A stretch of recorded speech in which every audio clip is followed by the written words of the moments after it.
பார்க்கவே அழகா இருக்க ஒரு பூச்சினா அது பட்டாம்பூச்சி தான். மோஸ்ட் ப்ராபப்ளி நிறைய பேருக்கு இந்த பட்டாம்பூச்சினா ரொம்ப பிடிக்கும். ஆனா ஒரு பையனை, அதுவும் 14 வயசு பையனை இந்த பட்டாம்பூச்சி தான் கொண்டு இருக்குன்னு சொன்னா உங்களால நம்ப முடியுமா? அப்படி ஒரு சம்பவம் தான் பிரேசில்ல நடந்திருக்கு. பிரேசில்ல டேவிட் நுனஸ் அப்படின்ற ஒரு 14 வயது சிறுவன் இருந்திருக்கான். இந்த சிறுவனுக்கு ரொம்பவே கால்வலி ஜாஸ்தியானதுனால அவங்களோட பேரண்ட்ஸ் அவனை ஹாஸ்பிட்டல்ல சேர்த்திருக்காங்க. அங்க இந்த பையனுக்கு அலர்ஜி ஏற்பட்டிருக்கு அப்படின்னு சொல்லி சில மாத்திரைகளை கொடுத்திருக்காங்க. ஆனா அந்த பையனுக்கு இது எதுவுமே சரியாகல. அப்போ ஏன் இந்த கண்டிஷன் இவ்வளவு வர்ஸா இருக்கு அப்படின்னு சொல்லிட்டு அவங்க கிட்ட கேட்கும் போதுதான் அந்த பையன் ஒரு வினோதமான விஷயத்த சொல்லியிருக்கான்.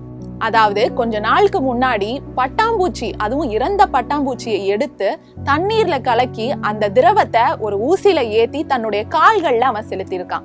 இதை ஏன் அவன் இப்படி பண்ணான், எதுக்கு பண்ணான்னு தெரியல. ஆனா இதுக்கு அப்புறம் தான் அவனுக்கு சிவியரான அலர்ஜி ஏற்பட்டு உடல் நலம் மோசமாயிருக்கு. சிறுவனோட உடல் நலம் மோசமானதுனால அவன் இறந்தும் போயிட்டான். இந்த தகவலை கேட்ட டாக்டர்ஸ் இந்த சிறுவன் இறந்து போனதுக்கு பட்டாம்பூச்சி கூட காரணமா இருக்கலாம்னு சொல்றாங்க.